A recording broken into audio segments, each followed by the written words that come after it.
जो ऑक्सीजन की पूरे शहर में कमी आ रही है, इसको देखते हुए हमने 2 स्टेप्स लिए हैं हमारे Aurobindo institute of medical sciences में। एक तो जितने भी डेंटल के स्टूडेंट, फिजियोथेरेपी के स्टूडेंट, पैरामेडिकल स्टूडेंट थे, उनकी राउंड द क्लॉक ड्यूटीज़ लगाई है एक एक वार्ड में।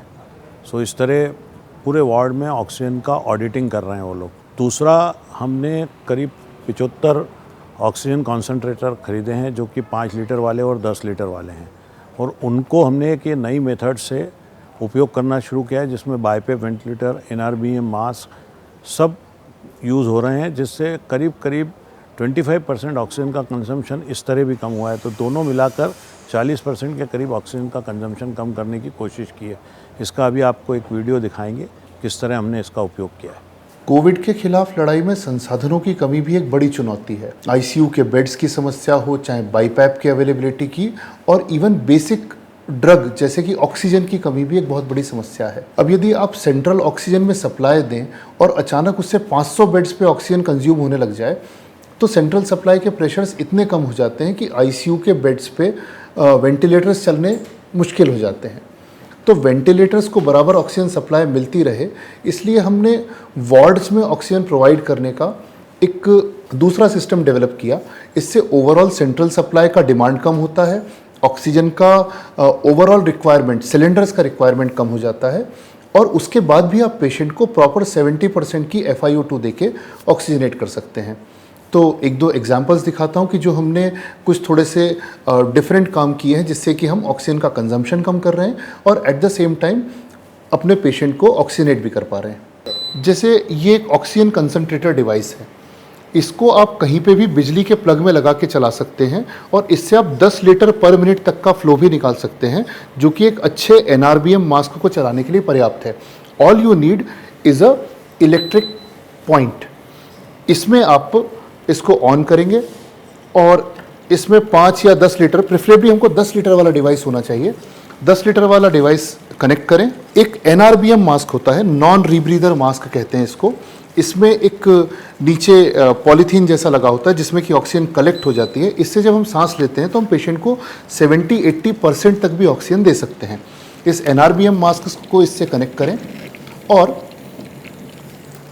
इससे जब हम पेशेंट को ऑक्सीजन देंगे तो हम उसको लगभग 70-80% की ऑक्सीजन दे सकते हैं। ये हम वार्ड में कर सकते हैं, ये हम किसी टेम्परेरी हॉस्पिटल में कर सकते हैं, किसी भी ऐसी जगह कर सकते हैं जहाँ पर कि ऑक्सीजन की पाइपलाइन अवेलेबल नहीं है, और उसके बावजूद भी हम पेशेंट को प्रॉपरली ऑक्सीजनेट कर सकते हैं। तो ये oxygen concentrator with NRBM mask एक सिस्टम है जो कि अच्छा काम करता है।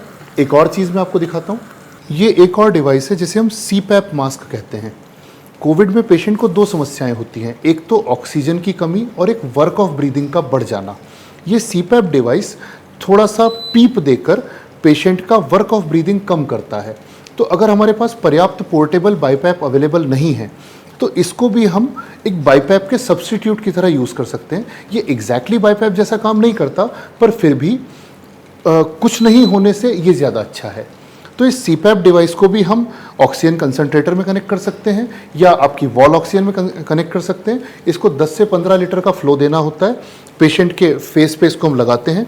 इसके साथ एक हार्नेस होता है जैसा कि बाईपैप मशीन के साथ आता है, उससे हम इसको पेशेंट के चेहरे पर पूरा फिक्स कर देते हैं, और एक बार फिक्स होने के बाद इसको हम ऑक्सीजन कंसंट्रेटर से जोड़ के फुल फ्लो पे चलाते हैं।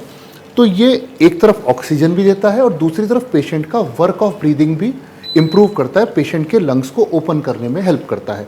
तो इस CPAP मास्क भी एक डिवाइस है जिसको कि हम छोटी जगहों पर या ऐसी जगहों पर जहाँ बहुत सारे बाईपैप अवेलेबल नहीं है या बहुत एडवांस फैसिलिटीज़ अवेलेबल नहीं है, वहाँ पर यूज़ कर सकते हैं। अगर हमारे पास वार्ड में या इवन किसी भी जगह पर एक सिंगल ऑक्सीजन की पाइपलाइन अवेलेबल है और हमारा पेशेंट डिसैचुरेटेड है, हम उसको आईसीयू में शिफ्ट नहीं कर सकते, आईसीयू में बेड नहीं है, तो यहाँ पर भी पेशेंट को अच्छे से ऑक्सीजनेट करने के लिए कुछ चीज़ें की जा सकती हैं। जैसे ये सिंगल ऑक्सीजन का पोर्ट है, इसकी जगह हम एक वाई कनेक्टर का पोर्ट लगा सकते हैं। जैसे ये एक वाई कनेक्टर का पोर्ट है, इसको हम यहाँ फिक्स कर सकते हैं। अब अगर आपका पेशेंट मान लीजिए वार्ड में या कहीं भी डिसैचुरेट हो रहा है, आपके पास वेंटी बाईपैप अवेलेबल नहीं है, बेस्ट वे ऑब्वियसली वेंटिलेटर के थ्रू नॉन इन्वेजिव वेंटिलेशन देना है, पर अगर आपके पास अवेलेबल नहीं है तो भी आप कुछ और चीज़ें कर सकते हैं जिससे कि आप अपने पेशेंट का सैचुरेशन इम्प्रूव कर सकें। तो इस वाई कनेक्टर में आप दो चीज़ें एक साथ लगाकर पेशेंट को यदि ऑक्सीजन दें तो आप ज़्यादा FiO2 डिलीवर कर सकते हैं और उसका सैचुरेशन इम्प्रूव कर सकते हैं। तो इसमें हम यदि एक नेज़ल प्रॉन्ग लगा दें, उसको 5 से 7 लीटर के आसपास खोलें, उसको पेशेंट की नाक पर लगाएं और उसके साथ में ही हम उसे एक और NRBM मास्क लगा दें और उसको पेशेंट के फेस पर लगा दें। तो ये दोनों चीज़ों का कॉम्बिनेशन पेशेंट को ऑलमोस्ट 90 to 100% का FiO2 दे पाता है और आपके पेशेंट का सैचुरेशन उससे हम इम्प्रूव कर सकते हैं। एक और इसमें हम काम कर सकते हैं कि एक तरफ तो हम नेज़ल कैन्युला से ऑक्सीजन दे रहे हों और दूसरी तरफ हम ये CPAP मास्क लगा दें।